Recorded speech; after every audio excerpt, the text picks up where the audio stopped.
redo that. Good. Go ahead and start, Brooke, whenever you're ready. All right, we're ready. All right, well, welcome everyone to our virtual conversation tonight with travel writers Bill Thompson and Lynn and Cele Seldon as they discuss Bill's new book, Why Travel? A Way of Being, a Way of Seeing. I'm Brooke McKinney, the Communications and Events Coordinator for our nonprofit Pat Conroy Literary Center. Tonight's program is being hosted on Zoom and also live streamed to our Facebook page. If you have any questions for our writers, we hope that you will. Please just post those in the chat feature box there in Zoom or in the comments on the Facebook and while we're live, and we'll plan to address any questions you have later on in our hour together this evening. I'll also be posting links to the authors' websites in the chat for you to explore if you want later on.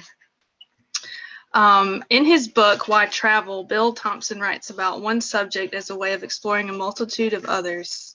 With 40 years' experience as an insatiable world wanderer and travel writer, he guides readers in discovering new ways of seeing themselves as travelers, individuals, and world citizens, buttressing his approach with personal experience, practical advice, arresting anecdotes, and real-world stories. Why Travel differs from many a travel book in that its approach won't be obsolete in 6 months' time. It offers readers valuable direction, a renewed sense of wonder, and inspiration for their own explorations. A former editor and writer for the Charleston Post and Courier, Bill has written widely on every aspect of travel, from urban adventures to wilderness basics. His explorations span 40 years on 6 continents, including 48 of the 50 U.S. states, and have produced more than 70 published articles. Wow. Also a freelance arts writer and book critic, he is the author of Art and Craft, 30 years on the literary beat, and is currently at work on a book on motion picture history. Bill will be interviewed tonight by Lynn and Cele Seldon. The Seldons have spent more than 30 years covering all aspects of travel, along with half dozen books. Their work has appeared in Southern Living, Taste of the South, South Carolina Living, U.S. Today, and the Atlanta Journal-Constitution. They are the authors of 100 Things to Do in Charleston Before You Die, and the new edition of 100 Things to Do in Savannah Before You Die. So everyone, please welcome Bill Thompson and Lynn and Cele Seldon. Thanks so much, Brooke. Thanks so much.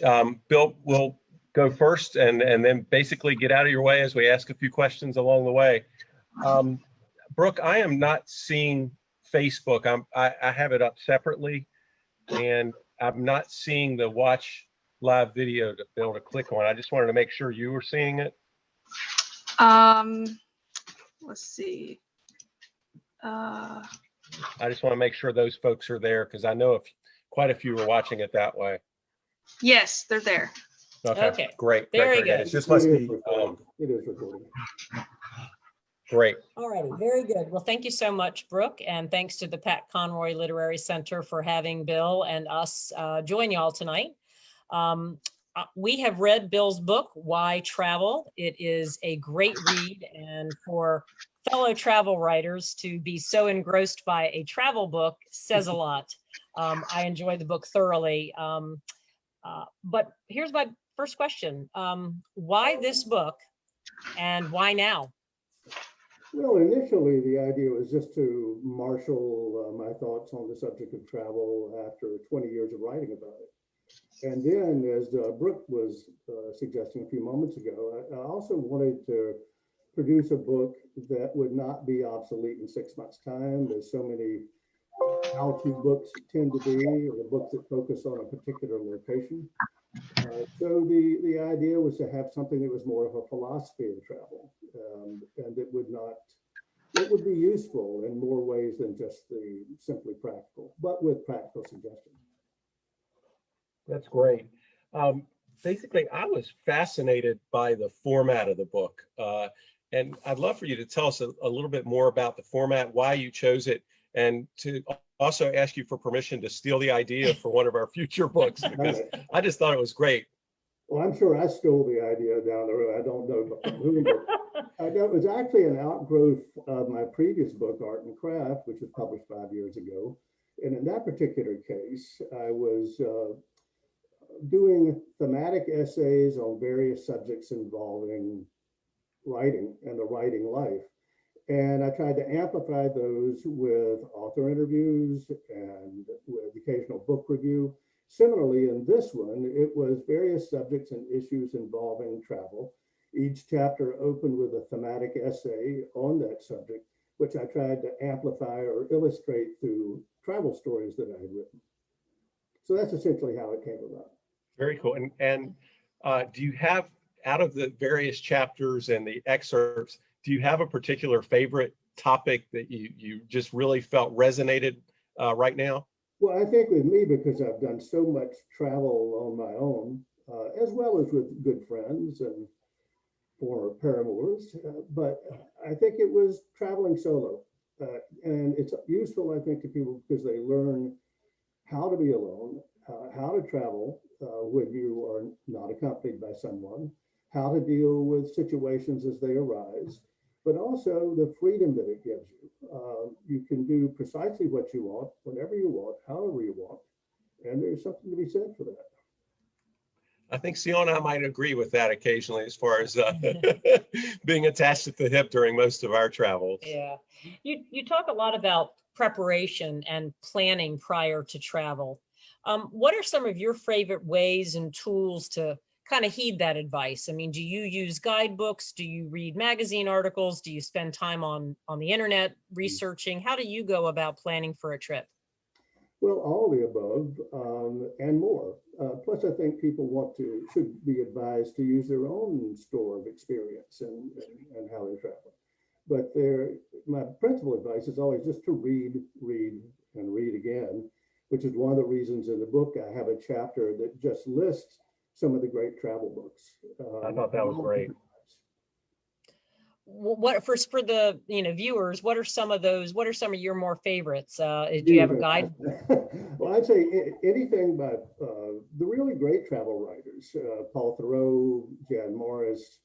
Gosh, there's so many names that come to mind. I could hard to parse any one or two beyond those, but also look further afield. There's another young writer I think is tremendous. He's not particularly a travel writer, but he's an essayist, and a lot of his work involves travel. And his name's Donovan Hohn, Hohn, quite a remarkable writer. Mm-hmm. Right. And what about guidebooks? Do you have a favorite guidebook brand that you like? There's certainly plenty out there. Well, I think over time, Fodor's, their series has been very useful.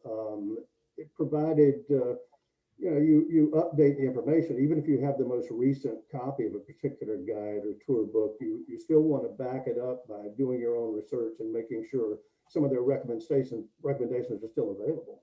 Right, especially in these post-COVID travel days where, it definitely behooves everyone to call, check websites, and just make sure places are still open, especially restaurants these days, for sure. Great. You got the next one, Cele, or do I? I do, but Bill, we're getting some comment that you're a little here. Can you try moving the microphone a little closer? Maybe you can move a little closer to it. I can move a little closer if you don't mind seeing part of my head. It's a nice head. There we go. Well, thank you very much. That sounds good. What do you consider some of the most important things to keep in mind when you're considering travel? Oh, I think, again, do your homework is number one. Sure. Be mindful of not packing any preconceptions in your luggage. Along with that, make sure that you're aware, particularly if you're going to areas of the world that might be a little dicey, either politically or in other ways, to make sure you have the necessary vaccinations and take the necessary precautions. You're aware of what's going on there. But gosh, there's just so many things that just involve doing your homework, just being prepared and being able to be flexible. That's great. In the book, if I remember correctly, you encourage travelers, especially starting this year, moving forward, who haven't traveled for a while, to start with North America first. Is that a post-pandemic concept, or have you always really endorsed that over the years? I've really always endorsed that, mainly because it's just, it's not really a particular patriotic reason or anything like that. It's mainly because North America is, geographically vast, phenomenally varied in its flora and fauna, in its cultures and its cuisines, and its opportunities for adventure of all kinds. And over the years, I've met a great many people who are avid travelers, but they've never seen their own country, or seen very little of it. And it was not some ironclad dictum, but it's just a suggestion. See your own country. Where, give us, besides Charleston, give us a top 5 in North America that you would say, okay, now that you're out traveling again, head there. Well, of course, that's always a matter of personal taste. My top 5 would probably be, and I'm not quite sure, I'm a North Carolinian, always lived in the South, and largely on the East Coast, but I have a special affinity for the Pacific Northwest. And I don't know whether that's the mountains and the sea together, or the scale of it, the vistas of it, but that's always touched me rather, a deep chord. Beyond that, I love the Rockies, both Canadian Rockies and the Rockies in the United States. I like, parts of the deep, well, I won't really call them politically the deep South, but places like the Keys and the Everglades, and naturally the great cities. I don't spend as much time as I would care to in places like New York and Los Angeles and San Francisco, but I am a museum and gallery crawler and a restaurant fancier. So I love all those places. Great. Well, to take it a bit further, and for our viewers who are mostly local folks, what would be some of your more favorite Southeast destinations? Well, I'd mentioned the Keys and the Glades, but I think Savannah, even given its great similarity to Charleston, the Blue Ridge Mountains, because I'm a mountain hiker. Probably Providence Canyon in Georgia, which may not be familiar to too many people. It's it's often called the Little Grand Canyon. Quite a remarkable place just south of Columbus. Right. If one considers Louisiana part of the South, New Orleans, and if one considers Washington, D.C. part of the South, as I keep saying that it is, I love D.C. as well. Great. Those are really, yeah, no joking. It's interesting that you've really covered all 4 corners of North America, and thanks for mentioning Canada as being part of North America as far as and the Outer Banks, and the Outer Banks as well. Oh, good one. Oh, yeah. The southerly Outer Banks, because on a recent trip, I was a little dismayed at the buildup in the northern Outer Banks. Right. People, but You're talking like Hatteras and that neck of the woods. Well, more Kitty Hawk, Nag's Head, and Hatteras secondary. Awesome. You did mention the Northwest, and again, a lot of the folks watching, as far as we can tell, are in the Low Country. There is a direct flight with Alaska Airlines from Charleston to Seattle, which we've taken advantage of many times over the years. It's highly recommended. It's one flight, you're there. And if you happen to also want to get up to Alaska, if you get to Seattle, hang out for a little bit, and then head up to Alaska, again, direct flights all over Alaska. Seattle is a great stopping point. There's much to be enjoyed in Seattle before you start exploring. East to Rainier, north to, actually south, it would be to the Olympic Peninsula. It's a wonderful, wonderful area. Agreed. Yeah, we love it there. Agreed. So you're talking about a lot of destinations. Do you find it a better strategy to choose a particular destination and kind of dive deep into it? Or do you like to use one locale as the hub and travel out along its spokes a bit, having a broader experience? What's your preference? Well, actually, you can do both at the same time. I certainly have. You choose one of the great cities, wherever it might be, and use that as the hub, and then travel out along its spokes. And there's so much you can do that way. But there have been trips where I focused on a single location, and I think for many, it might be more rewarding for them to focus on one place. I have a good friend that probably has, I don't know how many trips she has made to London and to Rome, and she knows them as well as a local. But she chooses not to travel, I won't say elsewhere, like she never travels anywhere else, but that's where she principally travels. And it's been very rewarding for her. So it's a lot of it is personal taste. Right. So that's really immersive travel that I think you deal with in the book as well. Yeah. I'm going to have to read this question because Cele wrote it and it's a bit long-winded, but it's What are you saying? it's a good question. Okay. And by the way, I'm going off screen occasionally because I'm trying to watch Facebook Live to see if we have any questions there. Okay, here we go, Bill. It's long. In your book, you talk about who a traveler's destination is not so much a place, but a new way of seeing things. That travel is not only about where you go, but about what you bring home.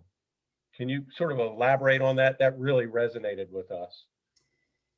Well, I think that if you travel well, that not only do you return with a different perspective on the part of the world you visited and maybe the world in general, but you also have a greater capacity to see your own home anew and see it. And there are a number of ways of doing that, but I'm reminded of a quote from a Japanese poet, can't recall the name, I'm afraid, where he said, "I'm not the same person now that I've seen the sunrise on the other half of the world." Oh, that's great. Yeah, that's. I mean, it's a really valid point.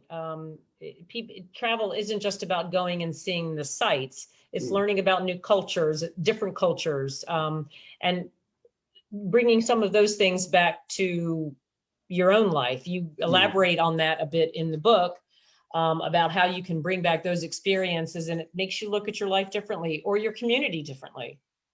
Right. I think people forget that about travel. You have to be open. You really have to be open.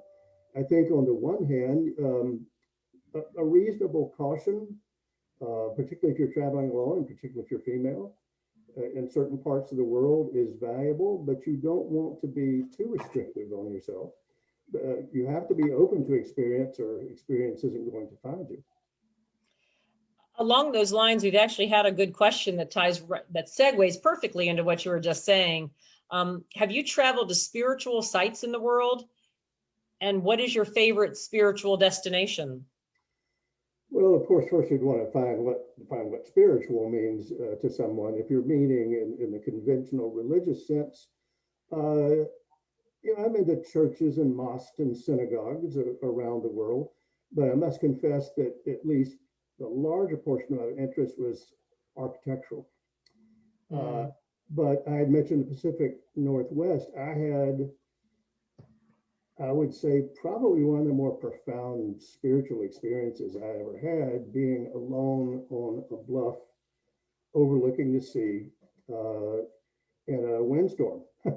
And it was truly profound. It's hard to describe it, but yeah, that's a very good question. And I'm sure for a lot of travelers, that kind of travel has very great meaning, particularly if they're going to the Holy Land, or if, like me, they're fascinated with Asian cultures, with inexhaustible sources of interest there. Right. We were just up in Pennsylvania and for the first time visited Frank Lloyd Wright's Falling Water and Kentuck Knob last week. And I got to tell you, for us, those were both spiritual places in their own right. I feel the same. I feel the same. Right. And for Lynn and I, and many of the viewers today, know that for us, we get a lot of spirituality out of food. So we often travel for, I've had some of my most aha moments eating in a restaurant or taking a cooking class. I know you also have a special spot in your heart for food and dining. Any restaurants or culinary experiences that you've had that have been spiritual? Well, I would say more transcendent. Even better. And this sounds a little high blown, but when I was going to Paris for the first time years ago, a friend challenged me to go to Tour d'Argent, the Michelin 3-star restaurant. And I didn't think that my particular budget would sustain it, but I went anyway. And it was a remarkable experience, an extraordinary experience. I wouldn't necessarily want to do it all the time because I've had just as transcendent an experience eating street food in Kyoto, or a steak in a small little out of the way place in Patagonia. So it doesn't have to be some high quality or great restaurant. It just great cuisines of the world. I mean, every culture just has something that is truly remarkable. Right. Where is your next trip? Your very next trip? Well, the very next trip will probably be this fall. I'm embarrassed to say there's a great drive to the American West I still have not done.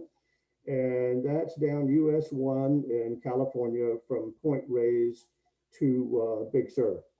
Oh, wow. That's a great trip. I've been around it 100 times, but I have never done it. I always got deflected to the wine country or someplace else. And this time I'm finally going to do it. But other than that, I mean, particularly since we're beginning to emerge from the coronavirus, and the more fortunate of us can at least start planning travel. Although I can't go to Europe yet, most of us can't. When I can, I want to go to Croatia and Slovenia, Portugal, which amazingly I've not been to, Norway, perhaps Denmark. That's where. There's a lot of pent up travel out there right now, as far as people. We're seeing it with our clients and with our writing that we're just hearing people say, I have been dreaming about travel for the last year, and now I'm starting to plan it. And I'm we're no seeing different. that. I'm no different. Yeah. I've been having the same feelings. Bill, you kind of started out with the PNC, with the Posted Courier in Charleston as a features writer and as a book editor. How did you morph into the travel world? That's a good question. I think it just was a natural progression in a way if you're a feature writer, which means anything under the sun. I was a feature writer strictly for just about a year and a half, and then became book review editor. And I wound up doing that and feature writing for the next 30 years. And for 20 or about 19 of those years, I was also the in-house film critic and columnist on movies. But after, I think we all know what's befallen the newspaper industry in recent years, and with lower space and diminished staff, they, meaning management, needed someone to take over as arts editor.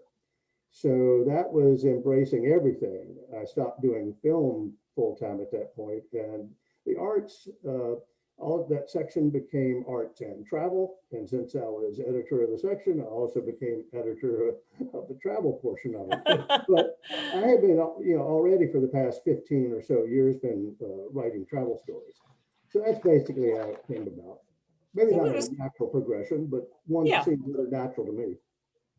Right. Let's be sure to get back in a bit to your next book, the film book. We're intrigued by that. And it sounds like you're using the same format. A very similar format. It's called Light Waves, a film critic's odyssey, and it will likely have the same sort of format, but it is, I dare say, a little bit more, it's going to be more difficult to do, simply because, I've winnowed down some just under 2,000 pieces to about 250, and I'm going to have to get those down even further. And for anyone that ever judged a short story contest or something like that, they know that if you had, say, 300 submissions, the first time through is not too difficult. But then it becomes increasingly difficult as it gets fewer and fewer and fewer. Sure. Because you reach a level of kind of sustained value or excellence, and it becomes much more difficult. Or in my case, sustained value of mediocrity. So I had to with Why Travel, how many articles did you start out with that you said, okay, these are possibilities, and then how many ended up in the book approximately? I would say out of about 50, there were 25 or 30. Yeah, I was trying to do the math. Yeah, and of course, the thematic essays were all new material, introduction, stuff like that was all new material. Right, right. Have you missed going to the movies? It depends on what day you ask me that. Sometimes I would say intensely, but like a great many out there, I'm a Netflix addict. I have missed, what I really miss is the audience reinforcement. Seeing something with an audience, laughing along with the audience, maybe crying along with the audience. That's probably what I miss. In the same manner of being semi-retired like I am now, I miss the camaraderie of the newsroom. And even when it was high pressured, you still had that. And that's one of the things that alleviated the pressure with all the banter. Right. And it's a similar sort of dynamic, but I think we're all hoping we can get back to the movie theater before long. Right. I wanted to change topics for just a moment. As authors of 100 Things to Do in Charleston Before You Die, and yes, that is a shameless plug. And you being from Charleston, I wanted to know, what are some of your go-to can't miss take guests to in Charleston? Well, I think the first thing I do, particularly if a guest has never been to the historic district, I will take them to the market, and then starting at the market, walk the length of Church Street, because Church Street to me is the historic district in microcosm. But beyond that, depending on what the guest might be interested in doing, I certainly would take them to Hampton Park, Waterfront Park, the Charleston Museum, maybe the Gibbs, and then out to the plantations, depending on their sensibilities. Definitely to the beaches, which I can, not properly Charleston, but I can consider them part of our community. Beyond that, great restaurants, and I better not plug. I have my own favorites. We get that question a lot too, and that's a tough one. It's always about, before we recommend restaurants, we always quiz people on, what they like and whether they're into more of a 3-star Michelin experience, like a Fig, or they like more, Rodney Scott's barbecue. That's what. Which is also 3-star. That's a great point. I had to laugh when you mentioned the 3-star Michelin restaurant in Paris. I was like, man, the Post and Courier pays a lot better than I thought they used to. Past sums I was paid over the years. Past sums. But it's about the numbered accounts are. Yeah. Oh, one of the challenges we have as travel writers is we'll often have people reach out to us and say, hey, we're planning our honeymoon. Where should we go? And it's very difficult for us to answer that question because you don't know people's sensibilities and you don't know where their interests lie. How do you deal with that when somebody asks you a generic question like, where should we go for vacation? Well, I do the same thing that you were just discussing. I ask them about their sensibilities, their interests, what they enjoy, what they don't particularly enjoy doing, and you just take it from there.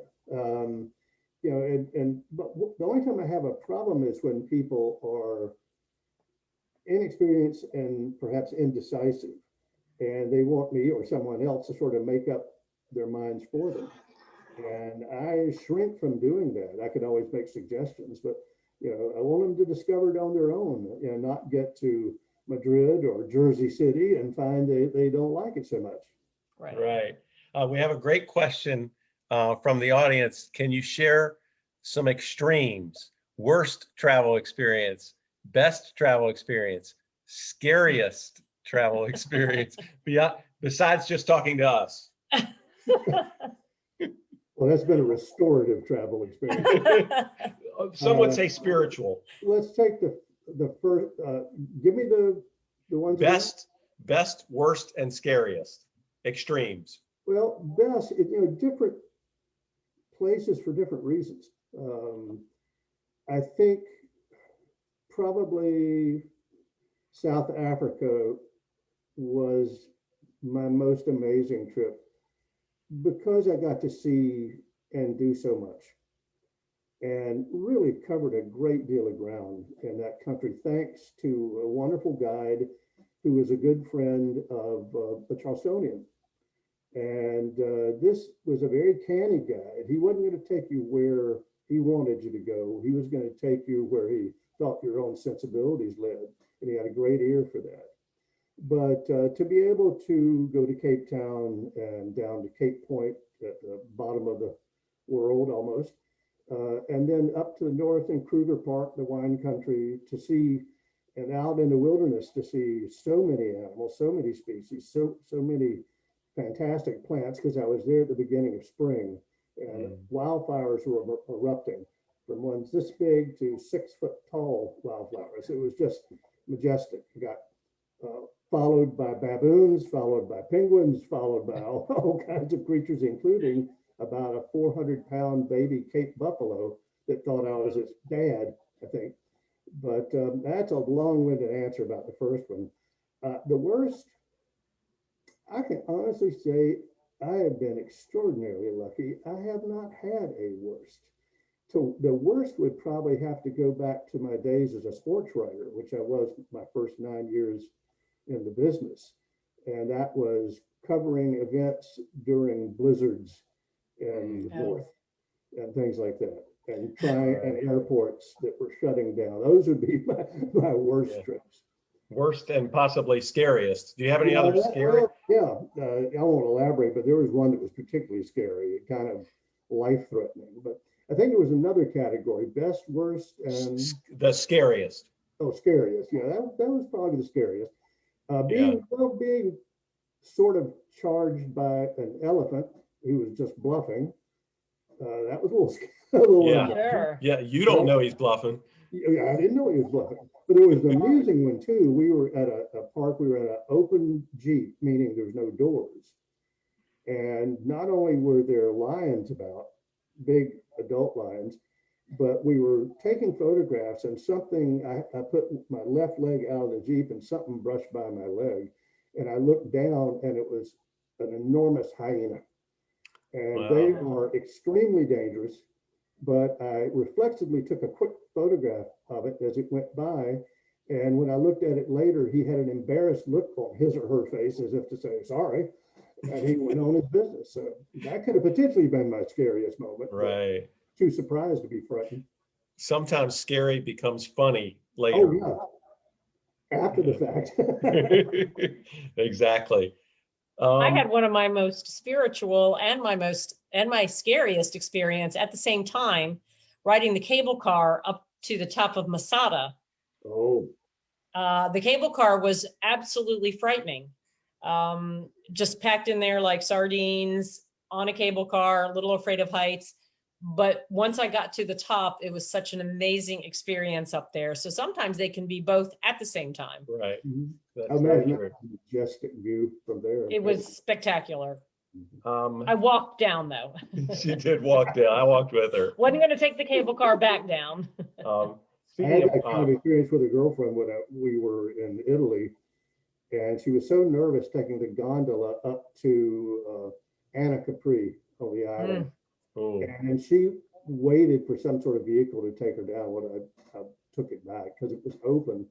The amusing part was on the way up, if you look to the right, it was a very vertiginous drop. If you look to the left, there was only 6 feet, only 6 feet. Wow. To the side. She had her eyes closed the whole time. So.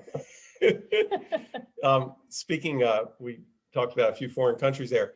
Do you speak any other languages? Well, I barely have a good grip on English. But I will say that, and that of course leads to another question as well. How do you deal when you're going to another country whose language you don't speak? Exactly. In the first place, we are extraordinarily fortunate to live in an era where English is spoken through much of the world. And if you speak Spanish as well, Mandarin, you cover almost all the bases in many respects. But I think it's also useful to, at the very least, if you're not good at languages, and I'm not terribly good at languages, and that's to at least learn a body of phrases to get around, and to make an effort whenever you're in some other country to speak their language. even if it's halting, even if your pronunciation is wrong, even if you're using the wrong words, it'll be appreciated. That's been my experience, and it greases the wheels. We Definitely. couldn't agree more. We Yeah. know how to say please and thank you in probably 20 languages. That's it, but we can at least do Right. please and thank you. And I know how to say beer and cheers in a lot of languages as well. There we go. Speaking of cheers. Not beer, not cheers. It's a curious thing, though, because as again, I'm not terribly good at languages, but on occasion, for whatever reason, I remember when I took a trip to Japan, I spent about a month listening to tapes, watching the miniseries Shogun, and other sorts of things. And I was surprised how, I wouldn't say how well I spoke the language, but how well I understood what I was being told and the felicity with which certain phrases came to me. In fact, I can remember coming back to Charleston some weeks later and being in a Japanese restaurant and assuming that my Japanese server spoke Japanese. And so I still was retaining some of it, and I spoke in Japanese to her to order. Of course, she hadn't a clue what I was saying. So. But that was rare. It's rare that I would have that much of a grasp on it. Yeah. But then I Right. found out from a linguist later that spoken Japanese is not that difficult to master. Huh. That's Gosh, interesting. Not me. You know. Yeah. Right. It sounds difficult. No, but we would agree that most people have such an appreciation of you making the effort that they'll let you slide on the, conjugations or the Yeah. verb tenses or whatever, Mhm. but it really can make a huge difference It if you make actually, the effort. it sometimes can lighten the mood where you make Oh, funny definitely. mistakes and they translate what you said and you're like, I am so sorry. I didn't mean to call your wife fat. In addition to that, what else can travelers do to ingratiate themselves to the people that they meet as they travel in foreign places? You just read my mind. Well, I think there's four things that are indispensable that you bring to your any sort of interchange you have with people. That's respect, patience, certainly a sense of humor, particularly about yourself, and maybe there's just three things, but those are the indispensable ones, I think. With that, respect is a given. If you give it, you get it. If you don't, you're asking for problems. And they know right away the difference. Oh yeah. Yeah.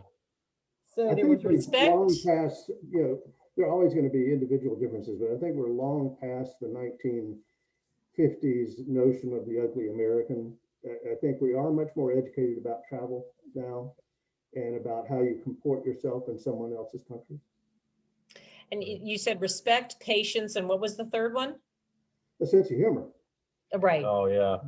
Right. Very, very true. And one that we would add onto that list that kind of falls into line of patience, and I think you touch on it in the book, is kind of go in with the expectation that things aren't going to go exactly right. Mm-hmm. Not to necessarily expect the worst, but be prepared for things to not go as planned, and either have a contingency plan or be open-minded to revisiting what you thought would happen. Right. And that goes into planning in general. People have asked me, in what manner do you plan? And I said, well, I try to leave room for serendipity. You want or even wing it from time to time. But the virtue of at least having a plan that is a flexible plan, but having a plan, is that you don't fall into the traps of spinning your wheels and wasting time. But you do want to leave room for embroidery. You do want to leave room for things that happen and like, as you say, sometimes things are going to go wrong. And the chief thing to do is not panic. Right. We almost, we plan a lot, but then we have a plan B and C, and we're learning in this post-pandemic time that that's more important than ever because restaurants aren't reopening out there, and museums are changing hours or changing the way you can visit. And so we just got back from a trip.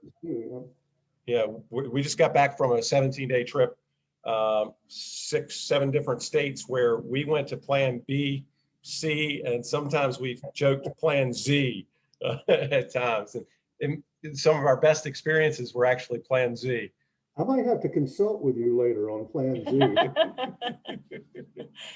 Brooke, I've lost my Facebook live feed. Do you have any questions out there that you're seeing on that end?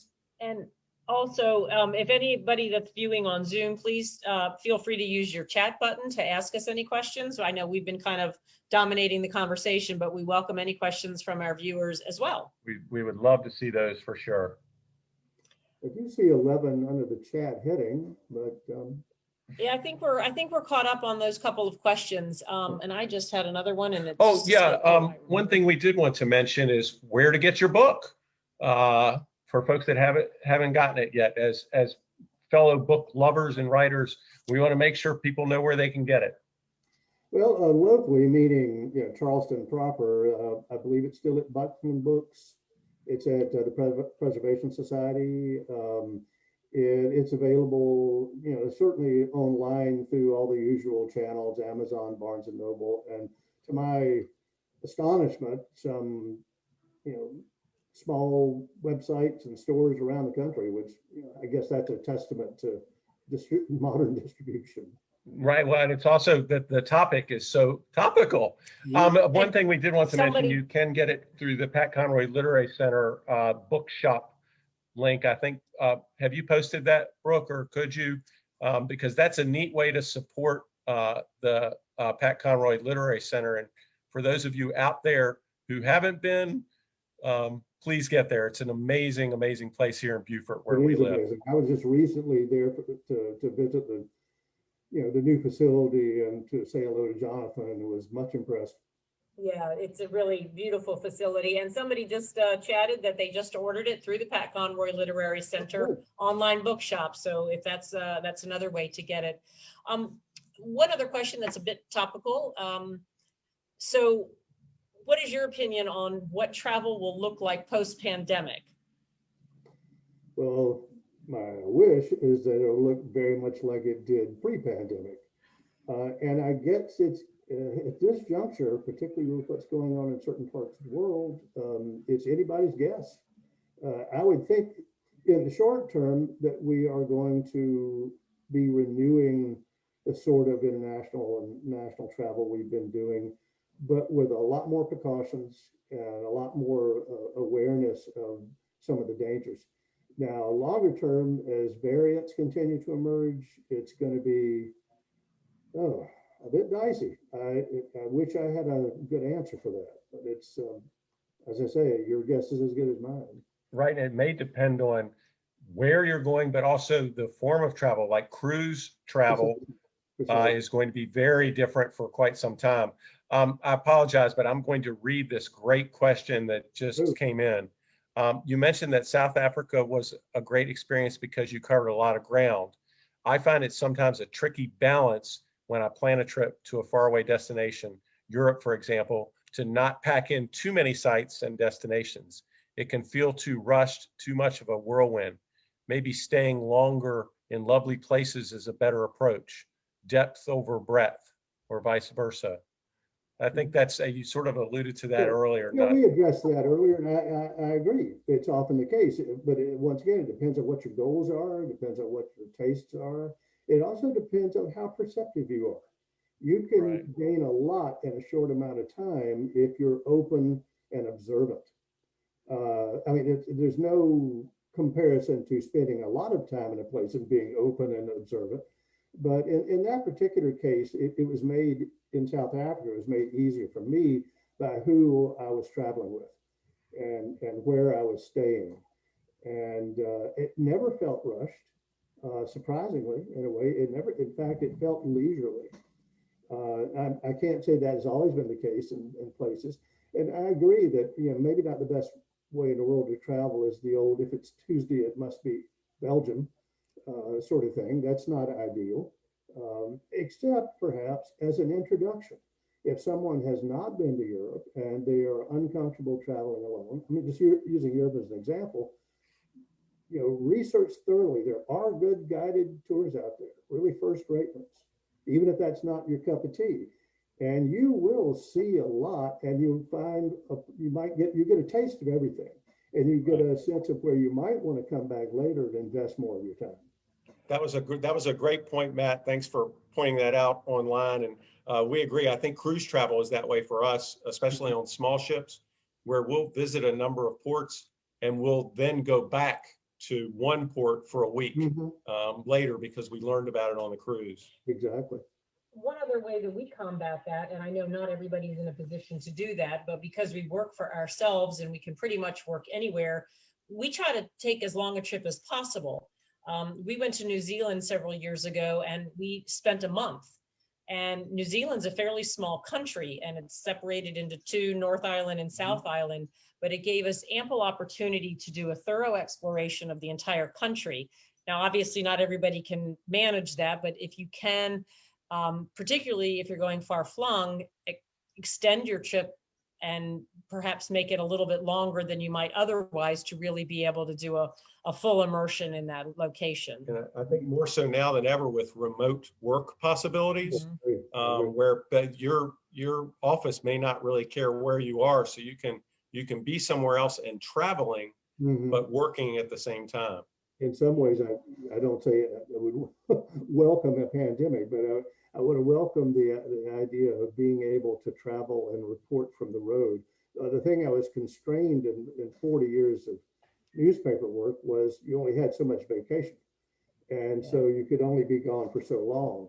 Now, I don't have that restriction. Now the restriction is pocketbook and other obligations and that sort of thing. But I'm deeply envious of your trip to New Zealand. But I was in Australia in 2019, and New Zealand was tantalizingly close because I was on the East Coast, up and down into Australia. Desperately wanted to go, but ran out of time. Yeah. Well, and the funny thing about that is it was a 40-day trip all said and done. So we spent 30 days in New Zealand, which is about the size of Colorado. It's a relatively small country, and only spent 10 days in Australia, which is like spending 10 days in the entire United States. I mean, we pretty much did the tiny southeast corner, and we didn't even do it justice. Right. So we're going back to Australia someday, because that is one fabulous country that. And its drift is very slow. It's not going to go anywhere. There you go. That's a good point. So we've got another changing topics again, but I know you address this in the book. As a former book editor, do you typically read a lot of fiction about a country where you're traveling? That is a good question. I would say not a lot, but what I have done is, I think one example comes to mind. I was going to Florence, Italy by train. And so I picked up E.M. Forster's A Room with a View, 7, largely in Florence. And I've done that in various travels. I wouldn't say a great deal of the time, but maybe 20% of the time I take a novel about a location I am venturing to and staying in. And it has been delightful to do that. Because typically with Forster, you were seeing, Florence for a different period of time or different period of history, but it was nonetheless, it directed me to things I might not have looked for, even with all my research, that I might not have seen. That's kind of, Lynn is famous for that, and he will be in the middle of a book. He'll set it aside and he'll pick up a whole nother book, a novel that's set in that destination, and read that as we travel. And then if he hasn't finished it when we get home, he'll shelve it and go back to the original book until the next time he goes back there. Exactly. Yeah. Hemingway's Movable Feast comes to mind. I've read every time we go to Paris. I'll reread it and I'll go back to the Shakespeare and Company bookstore. I think I've bought 3 copies there, just because I want to have it in Paris. I wish. Yeah, that's a tough one. So we've just got a few minutes left. If anybody has any last questions, and of course we want to mention Bill's book, Why Travel? A Way of Being, A Way of Seeing, and you can pick it up in all different kinds of places, as Bill mentioned, including the Pat Conroy Literary Center. And if you do want to know more about Charleston and where Bill has spent the last 40 some odd years, Our book, 100 Things to Do in Charleston, is available also at the center. And we also have copies of our 100 Things to Do in Savannah Before You Die. I can tell you used to be in sales. Well, Yes, but when it's worthy, it's not sales. there you go. There you go. But speaking of Charleston, we would love to get a signed copy of your book signed the next time we're up in Charleston, or you're down in Beaufort, if you would be so kind to do that. We'd really appreciate it. Any other questions out there? Brooke, do you see anything? Are we in good shape? I haven't seen any, just a couple of comments of people saying we're here on Facebook, but. Cool. And did you Brooke, have is any there other? anything you'd like to ask? Yeah. Brooke? Say that again? Is there anything you would like to ask? You've been Oh, listening. yeah, a couple of questions have popped into my head. I don't know if they're great questions, but one I was wondering, like, are there places that you specifically travel to just to write about, or do you find yourself just visiting these places and then the writing sort of comes, like it has such an impact that you're like, okay, I have to, because you've done a lot of traveling, so how do you decide which places to write about and which ones kind of don't make, on the page? Valid question.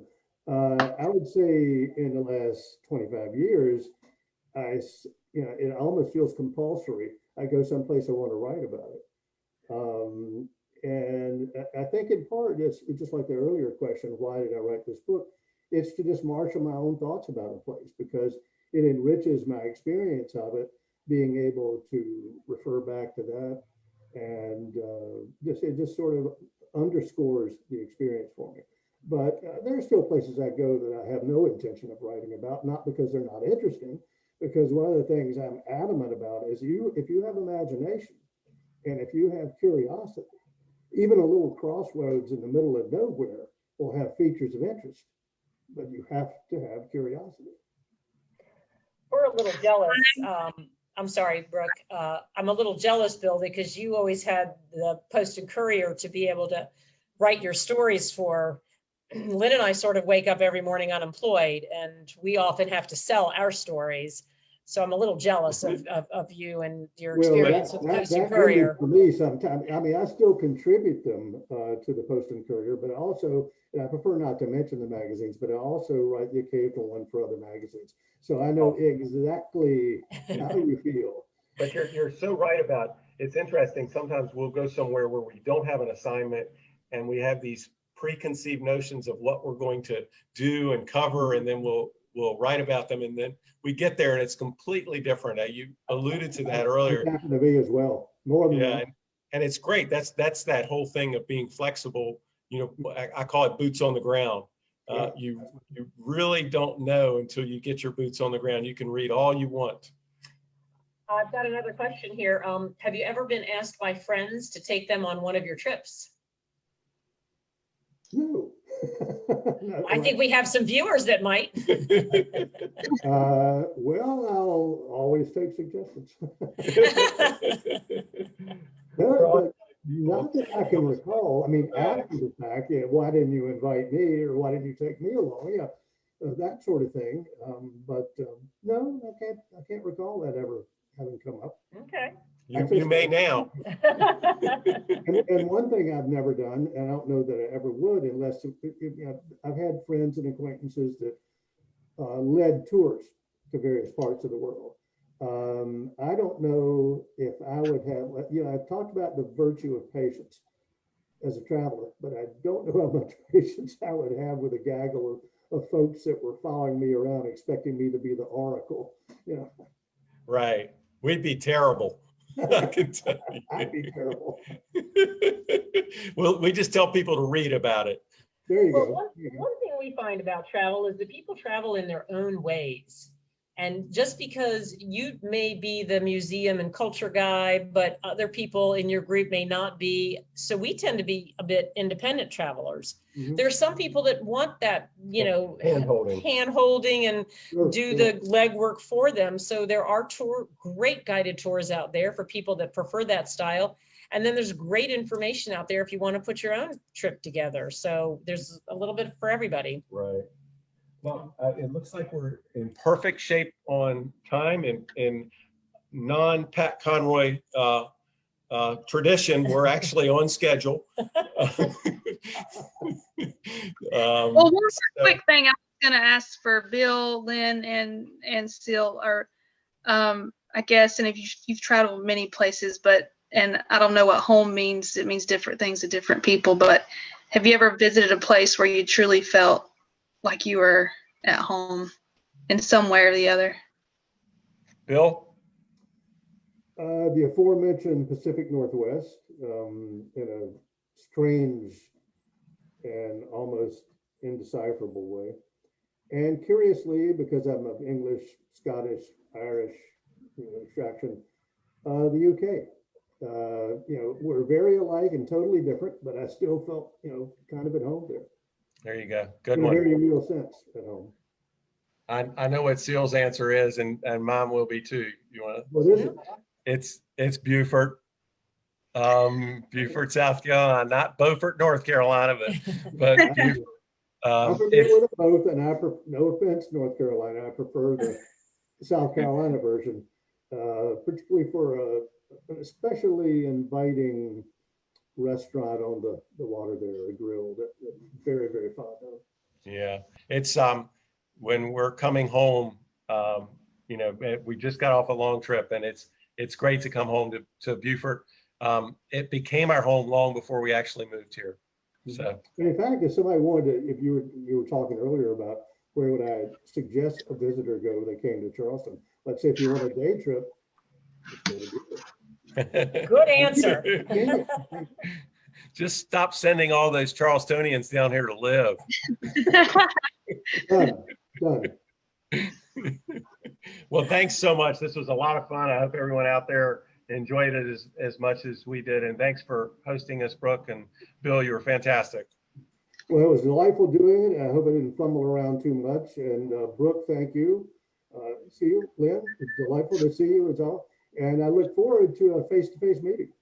That'd be great. We would love that. Thanks so much. That would be wonderful. Thank you, Bill, Lynn, Cele. Thank you, everyone, for joining us tonight. And yeah, maybe an in-person meet would be great someday soon. I'll be back. Take care, everyone. Thanks so much, Brooke. Thanks, Bye-bye. Bill. Y'all have a good night. You too. You too.